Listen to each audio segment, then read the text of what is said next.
One of the biggest misconceptions about the 1983 1-pound coin is that every example is rare. In reality, more than 443 million coins were struck, making it one of the most common pound coins ever produced. Most circulated examples are worth only a small premium over face value, while heavily worn coins may have little collector demand. The value changes significantly when condition becomes exceptional. Coins that remained in mint state, showing no wear and retaining their original luster, can attract collector interest. Uncirculated pieces are much scarcer than circulated examples because most coins entered daily use and experienced years of handling. Proof versions produced for collectors are even more desirable and can command much higher prices than ordinary circulation strikes. A typical circulated 1,983 pound coin often sells for around £1 to £3 depending on condition and demand. Better preserved specimens may bring £5 to £20, while proof examples can reach £50 or more. Coins professionally graded by recognized grading services may achieve higher prices when they receive top mint state grades. The most valuable 1983 1-pound coins are usually those with genuine mint errors. Error coins occur when something unusual happens during production at the mint. Since millions of coins were produced, a small number escaped with mistakes that collectors actively seek. One of the most talked about varieties involves edge lettering issues. The inscription, Decus et Titamen, appears on the edge of the coin. Many sellers claim that upside-down lettering is a rare error worth hundreds or thousands of pounds. However, experienced collectors and Royal Mint information indicate that both lettering orientations are normal and occur naturally during the minting process. Therefore, an upside-down inscription alone is generally not considered a valuable mint error. More significant errors include off-center strikes. These occur when the blank planchet is not positioned correctly during striking. Parts of the design may be missing, and the error becomes more valuable as the displacement increases. Dramatic examples can sell for hundreds of pounds depending on severity and condition. Another sought-after error is a double strike. This happens when a coin receives more than one impression from the dies. The resulting design may appear duplicated or shifted. Genuine double-struck pound coins are scarce and can command strong premiums among error coin collectors. Wrong planchet errors are among the rarest possibilities. These occur when a pound coin is struck on a blank intended for another denomination or another metal composition. Such pieces are exceptionally unusual and often require professional authentication. If confirmed, values can reach hundreds or even thousands of pounds. Die cracks and cut errors are also collected.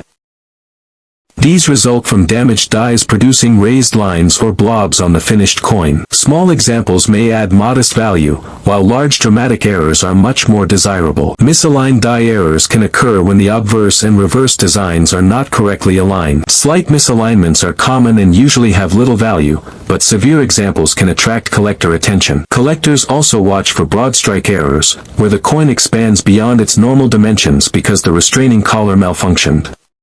These pieces are visually impressive and often bring significant premiums. Counterfeit coins create another challenge. Old round pound coins were among the most heavily counterfeited British coins. Before assuming a coin is rare, collectors should verify that it is genuine. Weight, diameter, color, and edge details should match official specifications. Experts estimate that large numbers of counterfeit pound coins circulated before the round design was withdrawn in 2017. The highest prices are generally paid for coins combining rarity, excellent condition, and a major mint error. A normal circulated coin may be worth only a few pounds, but a dramatic authenticated error could be worth several £100 or more. Online listings sometimes advertise ordinary 1,983 pound coins for thousands of pounds, but asking prices are not the same as actual selling prices. Collectors should focus on completed sales and professional evaluations rather than sensational listings. If you own a 1983 1-pound coin, examine it carefully under magnification. Look for off-center designs, doubled features, unusual metal composition, missing edge lettering, or major striking abnormalities. A coin with a genuine mint error should be authenticated by a reputable coin dealer or grading service before assigning a high value. Today, the 1,983 pound coin remains a fascinating part of British numismatic history. As the first circulating 1-pound coin and a symbol of an era that lasted more than 3 decades, it continues to attract collectors worldwide. While most examples are common, rare mint-state specimens, proofs, and authenticated error coins can still be worth impressive sums. For collectors, the excitement lies in searching through old collections and discovering whether an ordinary-looking pound coin might actually be a hidden treasure. The 1967 Washington Quarter is one of the most interesting coins from the modern era of United States coinage. At first glance, it may look like an ordinary quarter that can still be found in old collections, coin jars, and inherited estates. However, some 1967 Washington quarters have become highly sought after by collectors because of their rarity, outstanding condition, and valuable mint errors. While most examples are worth only a small premium above face value, certain rare pieces have sold for hundreds or even thousands of dollars. The Washington Quarter series began in 1932 to honor the 200th anniversary of the birth of President George Washington. By 1967, the United States Mint was facing a severe coin shortage. To discourage collectors from removing newly minted coins from circulation, the Mint temporarily removed mint marks from coins struck between 1965 and 1967. As a result, all 1967 quarters were produced without a mint mark regardless of where they were struck. The 1967 Washington Quarter was made from a copper-nickel-clad composition.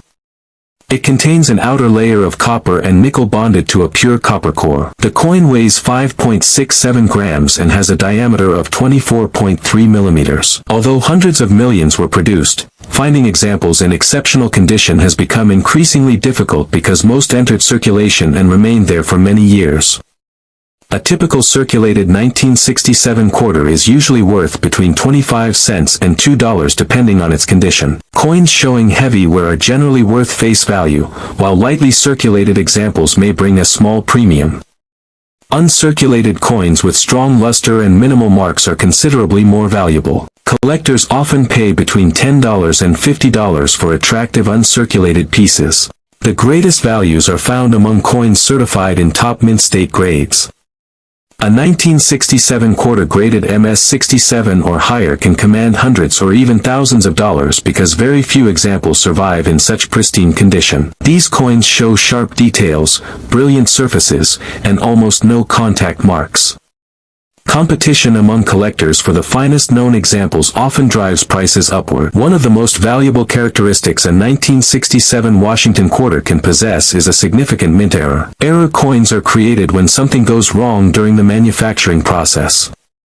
These mistakes can make a coin unique and highly desirable. Among the most famous errors is the double die variety. A double die occurs when the design is impressed onto a die more than once at slightly different angles. The result is visible doubling on letters, numbers, or parts of the design. Collectors carefully inspect the date, the word Liberty, and In God We Trust for signs of genuine doubling. Strong double die examples can sell for substantial premiums. Another important error is the off-center strike. This occurs when the coin blank is not correctly positioned during the striking process. Part of the design may be missing while a blank crescent-shaped area remains visible. The value of an off-center quarter depends on how far off-center the strike is and whether the date remains visible. Dramatic examples are especially popular among collectors. Double-struck coins are also highly desirable. These are coins that were struck more than once by the dies. The second strike may be shifted, creating overlapping images. Depending on the severity and visibility of the error, double-struck quarters can sell for hundreds or even thousands of dollars. A broad strike error occurs when a coin is struck without the retaining collar that normally controls its size and shape. As a result, the coin spreads outward and appears larger than normal. Broad-struck 1967 quarters are scarce and often command significant collector interest. Clipped planchet errors are another fascinating variety. These occur when the metal strip used to create coin blanks is improperly fed through the punching machine. A portion of the coin is missing, leaving a curved or straight clip along the edge. Genuine clipped planchet errors are readily identifiable and are highly collectible. Die crack errors can also increase a coin's value. As minting dies wear out, small cracks may develop. These cracks appear on coins as raised lines running across parts of the design. While minor die cracks add only a small premium, large and dramatic cracks can attract strong collector demand. A cut error is a more advanced form of die damage. When a portion of the die breaks away completely, A raised blob of metal appears on the struck coin. Large cut errors are relatively scarce and can be worth considerably more than ordinary examples. One of the most exciting possibilities for collectors is finding a quarter struck on the wrong planchet. This happens when a blank intended for another denomination is accidentally fed into the quarter press. Such errors are extremely rare. Depending on the type of planchet involved, these coins can be worth thousands of dollars. Authentication by a professional grading service is essential because wrong planchet errors are frequently imitated. Another rare possibility is a coin struck on a silver planchet. Although regular circulation quarters after 1964 were made of clad metal, occasional minting mistakes involving leftover silver planchets have been reported. A genuine 1967 quarter struck on a silver planchet would be an exceptional rarity and could command a very high value. Collectors also search for missing clad layer errors. Since clad quarters are made from multiple metal layers, a manufacturing defect can sometimes cause one layer to be missing. These coins often appear copper-colored on one side and weigh less than normal. Such examples can be worth hundreds of dollars depending on their appearance and condition. Misaligned die errors are another category worth examining. If the dies are not properly aligned, the design may appear shifted toward one side. Minor misalignments are common and usually have little value, but major examples can be quite collectible. Proof-like specimens are also sought after even though no official proof quarters were issued for circulation in 1967. Some coins emerged with unusually reflective surfaces and exceptional strikes. These pieces can attract premium prices from collectors who appreciate their eye appeal. Condition remains one of the most important factors affecting value. A common 1967 quarter in average condition may be worth only a small amount, while a coin with perfect surfaces and brilliant luster can sell for many times more. Professional grading services such as the Professional Coin Grading Service and Numismatic Guarantee Company help determine authenticity and condition, providing confidence to buyers and sellers. When examining a 1967 quarter, collectors should use a magnifying glass and good lighting. Important areas to inspect include the date, lettering, rim, and the portrait of Washington. Signs of doubling, unusual metal coloration, clipped edges, or striking abnormalities may indicate a valuable error. Many online listings advertise ordinary 1967 quarters for enormous sums of money. However, asking prices do not necessarily reflect actual market values. Collectors should focus on completed sales, professional auction records, and certified examples when estimating a coin's worth. An ordinary circulated quarter is unlikely to be worth a fortune, but a genuine rare error or top-grade specimen can be extremely valuable. The popularity of error collecting has increased significantly over the years. Modern collectors appreciate the uniqueness of mint mistakes because no two error coins are exactly alike. This demand has helped push prices higher for dramatic and well-preserved examples. The 1967 Washington quarter represents an important period in American coinage history. Produced during a national coin shortage and issued without a mint mark, it stands out as a distinctive part of the Washington Quarter series. Although most examples remain common, rare errors and exceptional mint state coins continue to attract serious collector interest.